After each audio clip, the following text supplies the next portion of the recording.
In the heart of Atlanta, where the stethoscope meets stilettos and the drama is as real as the diagnoses, Married to Medicine is back, and it's coming in hotter than ever. The doctor has officially prescribed a new season filled with tension, transformation, and enough shade to block out the Georgia sun.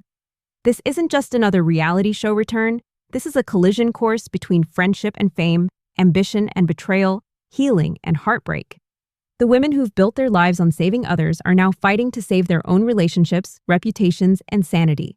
But before we dive into the chaos that's about to erupt, pause for a second. Because trust me, this season, it's a pulse racer. If you love your reality TV messy, dramatic, and downright addictive, hit that like button, impress subscribe, and turn on notifications, because what's coming next will have you glued to your screen from the very first scene. Now, let's scrub in, because the Married to Medicine ladies are back on call, and no one is safe from what's about to unfold. Atlanta's skyline sparkles with luxury and success, but behind the polished smiles and professional titles lies a world that's just as unpredictable as any operating room. The returning queens of medicine, Dr. Jackie Walters, Dr. Simone Whitmore, Dr. Contessa Metcalfe, Toya Bush-Harris, Quad Webb, and Dr. Mimi Sanders are stepping back into the spotlight, each with her own secrets, scars, and ambitions. From the outside, these women have it all: thriving medical practices, powerful husbands, dream homes, and enviable social circles. But what the cameras capture this season goes beyond the surface, because even in white coats and designer heels, life in Atlanta's medical elite is anything but sterile. The first signs of trouble come early. Toya and Dr. Heavenly, two women who have never mastered the art of subtlety, are once again circling each other like two storms about to collide. The air thickens when Toya's voice cuts through a crowded room. "You're a fucking liar," she shouts, her anger raw and unfiltered. Dr. Heavenly doesn't flinch. She fires back with the precision of a surgeon. "And you're a damn fake-ass bitch." The tension is electric, the kind that makes every jaw drop and every camera zoom in. Their feud, once simmering beneath the surface, has officially exploded into flames. And the rest of the women? They're caught somewhere between referee and witness, knowing that in this group, loyalty can change faster than a heartbeat. But the chaos doesn't stop with the friendships. The marriages are also under the microscope. Toya, who's built her reputation on living lavishly and speaking her mind, is facing a new kind of pressure at home. Her husband, Dr. Eugene Harris, is still calm to her storm, or at least he tries to be, but this season, even their bond starts to shake. In one explosive moment, Toya turns to Eugene and demands, "Be a leader and lead the men." "You obviously don't feel like you are." The words hang in the air like an open wound. Sharp, painful, and impossible to ignore. The couple, once seen as a symbol of love and partnership, is now at a crossroads. Eugene, working in a hospital 2 hours away, struggles to balance his career with family life. Toya, left to manage their new forever home, begins to question if forever really means what it used to. Meanwhile, across Atlanta, Quad Webb is embarking on one of the most emotional journeys of her life, one that's about creation, courage, and connection. Quad has always been known for her confidence and sass, but this time, she's showing a softer side. She's ready to start a family, and she's willing to travel halfway across the world to make it happen. "I decided to take my IVF journey to Ghana," Quad says, her voice breaking with emotion during a confessional. "I'm willing to travel to the motherland for my babies." It's a moment that feels both intimate and powerful, a testament to her resilience. With Dr. Jackie by her side, guiding her through the ups and downs of fertility treatment, Quad opens up about her fears, her hopes, and her determination to become a mother. The journey isn't just medical, it's spiritual. Every injection, every appointment, every plane ticket carries the weight of years of longing. For Quad, it's not just about biology, it's about legacy.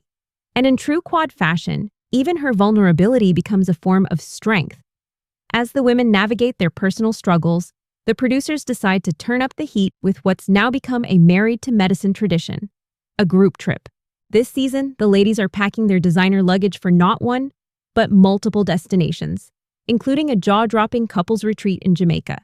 The turquoise waters and white sands are supposed to be a backdrop for healing, laughter, and bonding. But anyone who's watched these ladies before knows the only thing more explosive than a Jamaican sunset is a Bravo group dinner. Between the cocktails and confessions, alliances shift, old wounds reopen, and when secrets come spilling out, the vacation quickly turns into a battlefield. Every woman is fighting for respect, for recognition, and for control of her narrative. But this season isn't just about familiar faces. New energy is about to shake up the group. Enter Angel Love Davis, the newest friend to the circle.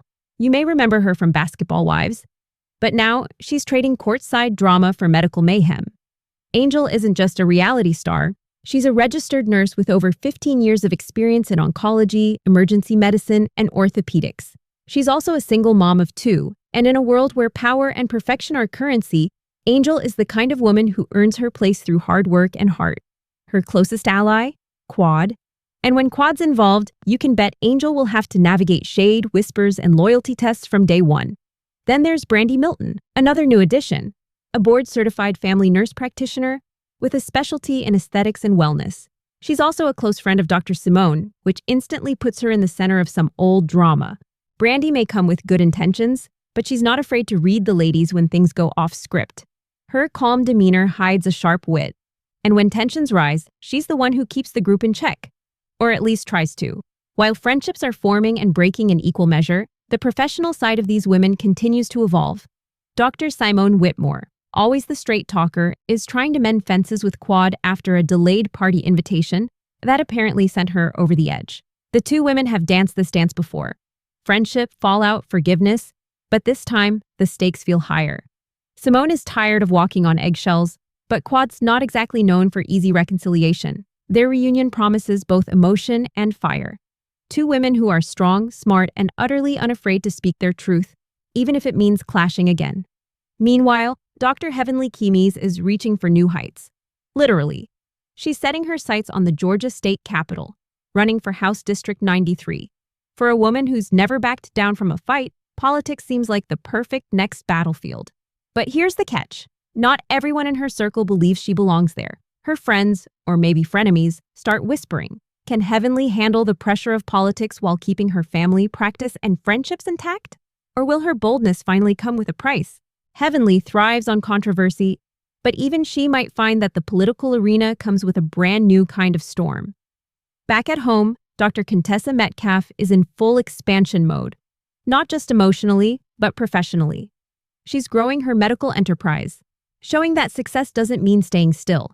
But as she builds her empire, she also faces the same question many of these women do. How much can you achieve before something, or someone, breaks? And Dr. Jackie Walters, the calm, poised, and perfection-driven heart of the show, continues to command both respect and criticism. Her perfectionism, while admirable, has a way of ruffling feathers. This season, even her closest allies begin to question if Jackie's standards are too high, or if she's simply too used to being the one in control. Her relationships, both personal and professional, will be tested like never before. From fiery arguments to emotional revelations, this season of Married to Medicine is more than drama. It's a masterclass in resilience, rivalry, and reinvention. The women are redefining what it means to be powerful, passionate, and perfectly imperfect. But as the lines between love and loyalty blur, one question lingers like an unhealed wound. Can these women truly balance their hearts and their hustle? Or will the pressure finally make the whole empire crack? Because in Atlanta, medicine might save lives, but gossip, ambition, and betrayal, those can kill reputations faster than any diagnosis. The sun rises over the turquoise Caribbean Sea, painting the sky in gold and fire. The Married to Medicine ladies have arrived in Jamaica, ready for a healing couples trip. At least that's what the itinerary says. But if there's one thing these women are experts at, it's turning paradise into pure pandemonium. The first day begins in peace. Laughter over breakfast, flirty banter between the couples, the warm breeze brushing away Atlanta's tension. But peace in this group is always temporary, and as the first round of rum punch disappears, so does the politeness. A group dinner by the ocean turns into emotional surgery without anesthesia. Toya and Dr. Heavenly, still recovering from their last blow-up, sit at opposite ends of the table like queens of rival kingdoms. Heavenly makes a small comment, something about honesty and accountability. And Toya's patience snaps like a stiletto heel on cobblestone. You always got something to say, Heavenly. Always trying to look holy when you are the messiest one here. Heavenly leans forward, unbothered, her smile sharp. And you're always playing the victim, Toya. Maybe fix your own house before you talk about mine. The table goes silent. Even the waves seem to pause. Quad's eyes dart between them, Simone's fork freezes midair, and the crew knows this is the moment. Then, like lightning, Toya stands up. You want to talk about my house? At least mine's built on love, not lies. Heavenly laughs. That signature, dangerous heavenly laugh. Love? Girl, please, you married a doctor and still act like you are shopping for one. It's chaos. Voices overlap, chairs scrape. Security hovers just off camera. The ladies are trying to calm them, but the damage is done. The Jamaica retreat, meant to mend relationships, has only deepened the cracks. The next morning, hangovers and regret fill the air. But while some lick their wounds, others find clarity. Dr. Jackie, the eternal voice of reason, calls for a sunrise yoga session. She insists it's time for everyone to breathe, to refocus on what brought them together in the first place. Her words cut through the noise. For a moment, the ladies drop their defenses. Under the Jamaican sun, they stretch, laugh, and remember why they call each other sister despite everything. But even in the quiet, tensions linger, waiting for their cue to rise again. Back in Atlanta, life picks up speed. Dr. Heavenly's political campaign is in full swing. Yard signs, fundraisers, press appearances. It's the biggest professional gamble of her career. On stage, she's charismatic, confident, and unstoppable. Off stage, whispers begin to spread. Some of her fellow castmates question her motives. Is this about community service or clout? A leaked clip from a town hall meeting starts trending online. Heavenly, mid-speech, passionately defending her record, but snapping back at a critic in true Heavenly fashion. The internet erupts. Memes, debates, hashtags. Dr. For. The people becomes both her badge of honor and her battlefield. Dr. Jackie, ever the professional, tries to guide her. Heavenly, she says during a private lunch, you have the power to change lives, but you have to choose your words as carefully as your patients choose doctors. Heavenly sighs. I can't be fake, Jackie. I'm not built that way. And that's the paradox of Dr. Heavenly Kimes. Brutally honest, endlessly ambitious, and always just one sentence away from setting the world on fire. Meanwhile, Quad's IVF journey reaches its emotional peak. Months of injections, travel, and hope have led her here. The moment of truth. With Dr. Jackie guiding her through the process, Quad prepares for embryo transfer. The room is silent except for the soft hum of machines and her whispered prayer. Please, she murmurs, let this be the beginning. In a confessional, Quad opens up. This journey changed me. I thought it was about motherhood, but it's really about believing again. In life, in love, in myself. Tears fall as she recalls flying to Ghana, visiting fertility clinics, and finding strength in her ancestors' soil. When I walked through those hospital doors in Accra, she says, I felt generations of women behind me saying, keep going. Fans will see every high and low, the waiting, the doubt, the hope that refuses to die. Whether Quad becomes a mother this season or not, one thing is clear. She's already reborn. Elsewhere, Toya and Eugene face their hardest test yet. Their new, forever home gleams with marble floors and designer touches. But inside, distance grows. Eugene's new job keeps him away for long hours. Toya feels the absence, the silence at dinner, the lonely nights.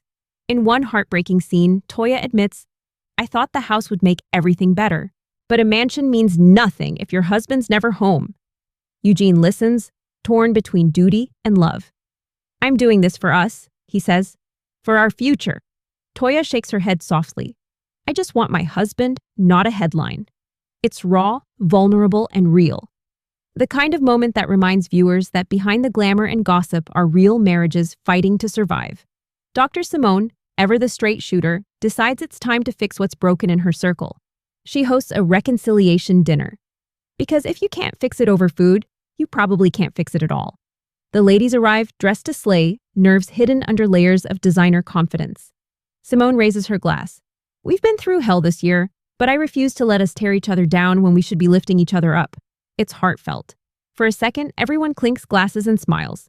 Then, of course, someone, maybe Quad, maybe Heavenly, brings up the delayed invitation drama, and the temperature in the room spikes again. Still, something shifts. Amid the laughter and side eyes, there's honesty. Apologies surface, some sincere, some strategic. By dessert, a fragile peace begins to form, because deep down, they know, despite all the chaos, they need each other. As the season barrels toward its finale, each woman stands at a crossroads. Dr. Contessa, expanding her medical empire, faces the loneliness that comes with success. She's building clinics, mentoring young doctors, and proving that ambition and empathy can coexist. But in quiet moments, she wonders if the price is too high. Dr. Jackie, always the perfectionist, finally allows herself to be imperfect. She opens up about burnout, about the pressure to always be the example. Sometimes, she admits, I forget I'm human too. It's a rare moment of vulnerability, the kind that makes fans fall in love with her all over again. Angel and Brandi, the newcomers, find their voices in the group. Angel learns that loyalty doesn't come cheap, while Brandi earns respect for speaking truth without tearing others down. They may be the new girls now, but by season's end, they've carved their places in Atlanta's medical elite. Then comes the final event of the season, a gala hosted by Dr. Jackie, celebrating women in medicine. The venue sparkles with elegance, and for once, everyone seems determined to keep it classy. Cameras flash, champagne flows, laughter echoes. But even in this fairy tale setting, drama lurks like a pulse beneath the surface. A toast begins. Jackie praises each woman, their courage, their growth, their resilience. But as she speaks, the editors cut between faces. Toya's forced smile, Heavenly's calculating gaze, Quad's quiet reflection. Each of them knows the season may be ending, but their stories are far from over. The night ends not with a fight, but with a promise that no matter how many feuds, fallouts, or fiery dinner tables, the bond between these women is unbreakable. Because what unites them isn't just friendship or fame, it's the shared experience of surviving the spotlight, the scrutiny, and the struggle to be seen as more than the labels they carry. As the lights dim, the final montage plays, Dr. Heavenly walking confidently toward the Capitol steps.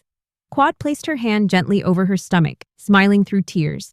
Toya and Eugene are laughing in their kitchen, rebuilding piece by piece. Simone and Cecil dancing like teenagers in their living room. Jackie closes her clinic for the night, whispering, "Another day, another miracle." Contessa standing before her new clinic's ribbon cutting, eyes shining with pride. The camera pans up to the Atlanta skyline, bright, beautiful, unyielding, and the narrator's final line fades in. In a city where medicine meets mayhem, the heart never stops beating. Because when you're married to medicine, the real work is never done.